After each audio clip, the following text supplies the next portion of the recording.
Okay, so I know there's a lot of videos out there about getting to retirement and saving enough money and making sure you have a big enough pile so that you can live the life you want to live when you retire. And I even know there's a bunch of videos out there, but not as many that talk about this problem. And it's now that I've retired, I can't seem to switch gears. And I find myself in that camp, even more so than or even less so, I should say, than my wife, because she's super cheap. So we spent our entire lives looking towards retirement. That was like our goal. It was always out there. And we were cheap. We didn't do anything. I shouldn't say we didn't do anything. We still had trips. We went on vacations. But the only thing we really allowed ourselves to spend money on were houses. For some reason, we just kept saying, okay, real estate debt is no big deal. But any debt other than that for vacations or refrigerators or anything or houses, it was just that's stupid and it was a waste. So we just didn't do it. So, 30 years of living that way, we've trained ourselves to have that frugal mindset. Do I have a coupon? Is there a cheaper way to pay for this? And it's great. I never made more than, I don't know, what do you count the digits? I never made 6 digits worth of income. I always stayed in the 5 digits, unfortunately, but it allowed us to still live. And at the time, it was a low cost of living area, and we were able to buy some rentals. And again, they didn't help, but that's another video. I mean, they help with equity, but they don't really help with cash flow in retirement. Maybe a little bit. Um, but anyway, so our frugal living, our cars, we bought cars at auctions, where you buy them from the police department where they sell their cars that they drove around in, the detectives or whatever. So they had a bunch of screw holes in the dashboard for weird things and holes in the A-pillar for the spotlight in the front. And we drove these things. We'd drive them for years. And they were $500 cars, and we'd probably drive them 6 years and put maybe $2,000 in them over the years in repairs. And then you can't really count tires and brakes, that sort of thing, because you just pay for those things. But yeah, we just lived cheap, but then we live in really nice houses.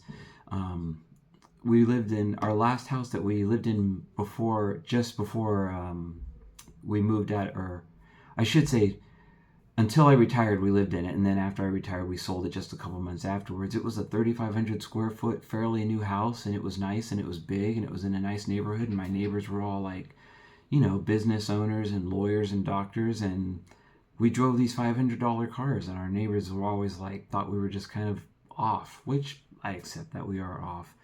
So we drove these hoopty cars and whatever, just kept them running well, and we would take long trips in them and never think twice about it because they were always kept in good shape. So anyway, now that we're retired, well, I'm retired. My wife still likes to work and make money, and she actually pays for her health insurance with her work, so that's kind of cool because I was paying for it out of pocket, but now that she works, it's just cheaper to get it through her employer, so that saves us a bunch of money, and she likes working.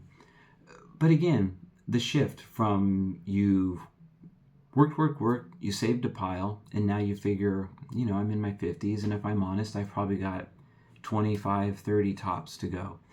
And so you're like, that'll be the end. So it's okay to spend down the pile. Well, my brain tells me it's okay to spend down the pile, but my reality is I sit there looking at it and go, I can't spend. I can't buy another car that's nicer, or I can't do anything. And it's really traumatic, or not traumatic, but it's frustrating because I'd saved that money and I think now we should spend it. And we'll spend money on travel. That never bothered us, but tightwad travel, we won't spend for luxury on travel. So that's a whole nother thing.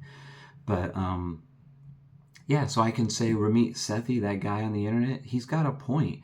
I think he's kind of a bit peculiar the way he delivers it, and it's hard to watch his content for me because his videos are just like full of commercials. It's like you watch the video and then 10 seconds later a commercial, and then 10 seconds later a commercial. It just drives me nuts. It's like watching one of those afternoon talk shows and they just keep going, we'll be right back. We'll be right back. Oh, anyway. So I think he's got a good idea because there are people out there that genuinely do need to learn to spend, and we're among them. And I'm curious if there's anyone else out there that has this problem. I know we recently took a trip to Japan and Malaysia, and on the way back, we flew back from Singapore, and we wanted to kind of make the trip less horrible, I guess you'd say, and it's a 15-hour flight for us. So I ended up paying extra. We didn't fly business class, but we flew premium economy, and it was a little bit more, but not a ton more. But I have to say, we all got off the plane and we all kind of said the same things to ourselves. Hey, that flight didn't seem as long as I thought it was going to be and as horrible as I thought it would be, and it really came down to the seat. I didn't care that the food wasn't anything special. It was served with, plates and cutlery, but whatever. And I guess they gave liquor, but we're not drinkers, so didn't gain anything on that. But the seat, it was wide enough, and it had like a divider between the seats, so you weren't like bumping the person next to you, which it was family anyway, so it didn't matter.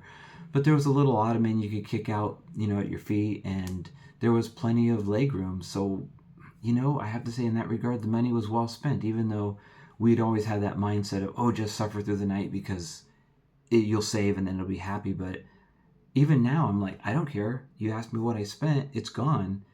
I don't feel any more rich or any more poorer for having spent that little bit of extra money to get those better seats. And so in that regard, I can say it's worth it, but I don't know if it's going to keep being that way.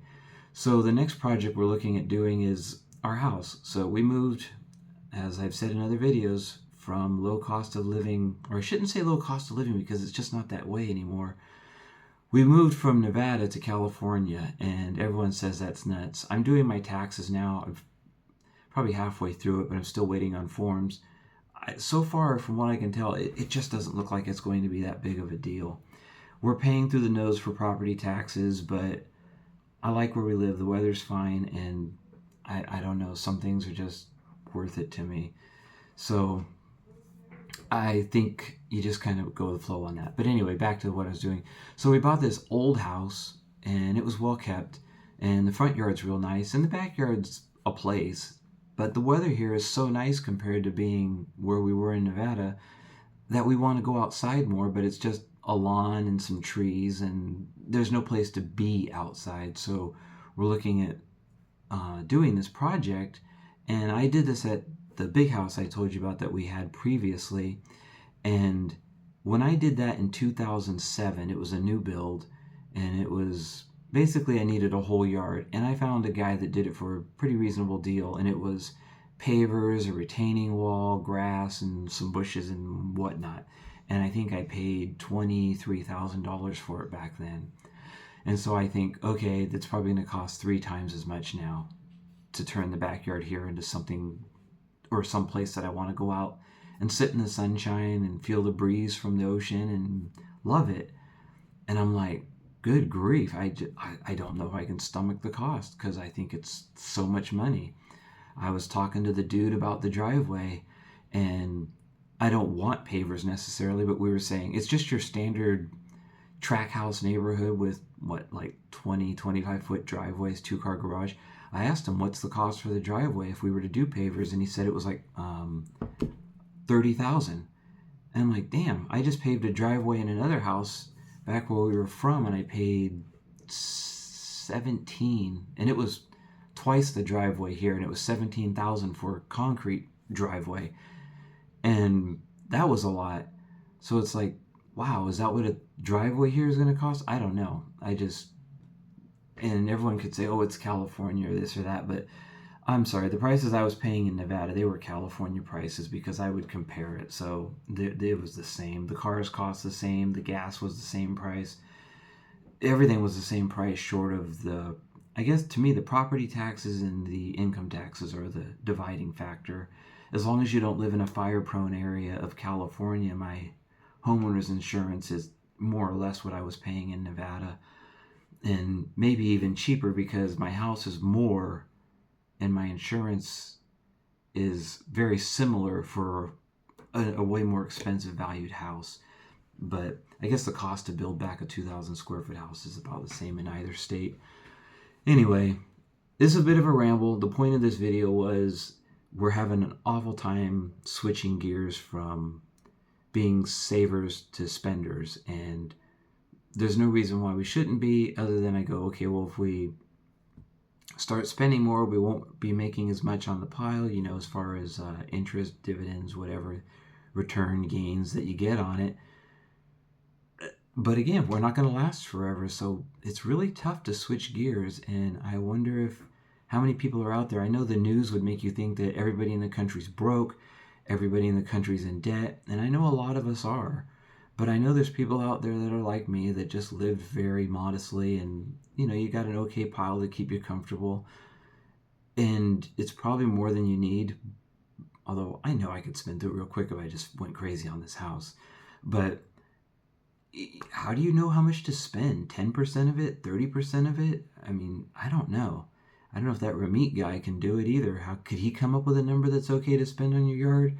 The only thing that makes me feel good, not good, but makes me not worry too much is, again, spending money on houses where I live. You'll probably get the money back as long as you don't go too nuts on the what you put out there. You spend too much, obviously you're going to over improve it, but I so far what I paid for this house and what I can put into it to bring it kind of up to modern standards in a turnkey factor, I got a bit of room, I think, before I get there. But it's still unnerving because even if I did do it and I spent the money, I said, okay, well, I'm not upside down in the house.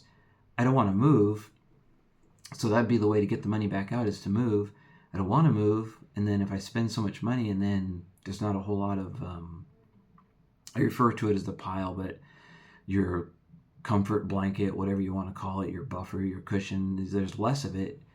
It feels a little like there's less space between tragedy and me, is what I think it comes down to, is if there's less money. So anyone else out there have any thoughts about this? I'd be really curious to hear what they are. Thanks for watching if you watch.